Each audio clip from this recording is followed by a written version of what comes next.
If you've ever driven through Los Angeles and noticed how different the city can feel depending on which direction you turn, you're not imagining it. You can be on a quiet street in Westwood with manicured lawns and designer dogs, and just 20 minutes away, you'll hit South LA where apartment buildings are crumbling, sidewalks are broken, and there's a liquor store on 3 corners of the same block. One area has parks with fresh landscaping and tennis courts. The other barely has shade. One has Whole Foods and private security. The other has surveillance cameras and police choppers buzzing overhead at night. And this massive contrast, this invisible line separating privilege from struggle, it didn't just happen naturally. It wasn't just how the city developed. It was designed, not by accident, not by some vague market forces, but by a set of maps and policies in the 1930s that put a red pen straight through black and brown communities and said, don't invest here, don't build here, don't help here. That policy was redlining, and it shaped Los Angeles in ways that still define who gets to succeed in this city and who's forced to survive it. Back in the 1930s, during the tail end of the Great Depression, the federal government set up a program to help stabilize housing across the U.S. They called it the Home Owners Loan Corporation, HOLC for short. On paper, it was supposed to help struggling homeowners refinance their mortgages so they wouldn't lose their homes. Sounds like a lifeline, right? But to figure out where those loans should go, HOLC sent out teams to cities all over the country, including LA, and told them to map out which neighborhoods were safe for investment. They rated these areas from A to D. A was green, D was red. But the criteria weren't just about the condition of the buildings or the stability of the local economy. They were about race. If a neighborhood had black families, Latino families, Asian immigrants, or basically anyone who wasn't white, that neighborhood was slapped with a red rating. That meant, this place is risky. That meant, don't lend here, don't insure mortgages, don't support infrastructure, don't expect growth. So what happened when your neighborhood got that red stamp? It meant you were locked out of everything. No access to loans, no home equity, no investment from banks or businesses. Even if you had a solid job, even if you were a veteran, even if your house was perfectly fine, if you were in a red zone, you were basically marked as a financial hazard. Banks wouldn't touch you, insurance companies ignored you, developers skipped over you, and what followed wasn't just disinvestment, it was decay. The streets didn't get paved, the schools didn't get funded, the landlords had no reason to improve buildings, so they didn't. And the people living in these neighborhoods, they weren't given a path to move up or out. They were boxed in, on purpose. In LA, the impact of redlining hit harder than most places because this city was in the middle of a population explosion.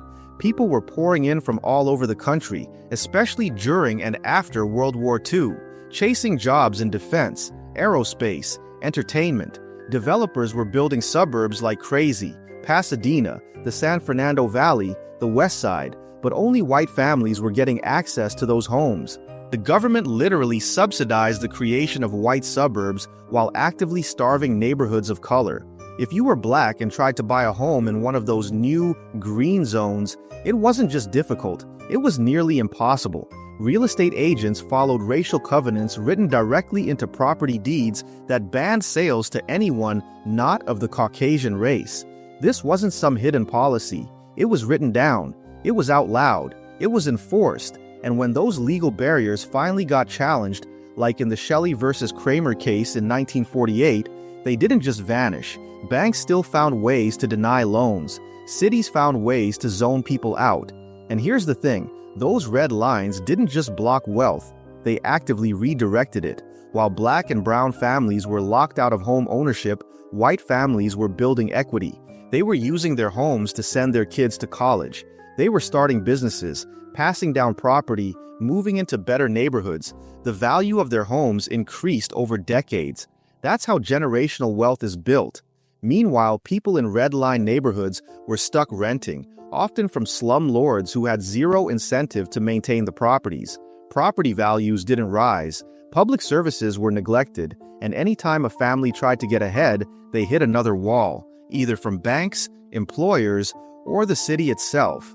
And if you really want to see how deep this goes, Pull up a redlining map from 1939 and overlay it with a map of LA today. You'll see something wild. The same neighborhoods that were marked in red back then are still the ones with the lowest home ownership, the highest poverty rates, the worst schools, and the least green space. Look at South Central. Look at Boyle Heights. Look at Watts. These were all redlined, and now their neighborhoods still struggling with underfunded schools, crumbling sidewalks, and high exposure to industrial pollution. This isn't about the past. This is infrastructure that was never repaired, communities that were never invested in. This is what systemic racism looks like when it gets written into the physical geography of a city. It even shows up in health.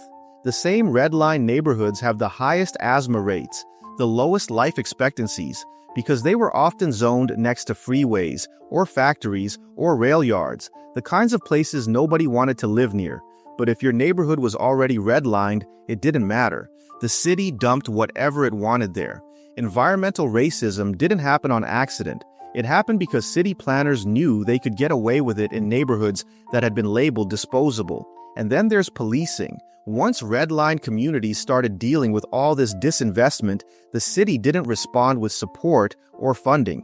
It responded with enforcement, more patrols, more crackdowns, more surveillance. Instead of fixing schools, they added metal detectors. Instead of funding rec centers, they funded gang units. And that criminalization fed directly into mass incarceration, a pipeline that's still affecting families today. Entire generations of kids grew up over-policed, underserved, and deeply aware that the city viewed them as a threat instead of a priority. And even now, when redlining is technically illegal, the ghost of those maps still lingers in how cities function.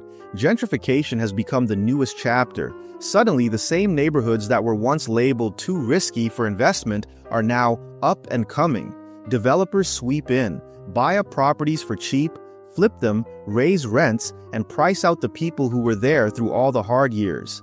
They slap a cafe on the corner and call it progress. But progress for who? It's the same system, just wearing different clothes. The generational wealth gap between white families and families of color in LA is still massive, and so much of that is rooted in real estate. If your family couldn't buy into the market in the 1940s and 50s because of redlining, you missed the single biggest opportunity to build wealth in American history. That kind of loss doesn't go away in one generation. It stretches, it grows, it creates a divide that can feel impossible to cross. And unless we deal with that history honestly, the cycle's just going to keep repeating. So when you hear someone say redlining is over, or that the playing field is equal now, just remember the maps. Remember that whole communities were locked out by design, that entire neighborhoods were drained of opportunity before the starting whistle ever blew. LA didn't just grow unevenly, it was built to be unequal. Redlining didn't just shape the city's past, it's shaping your rent, your commute, your school, your air, your zip code right now.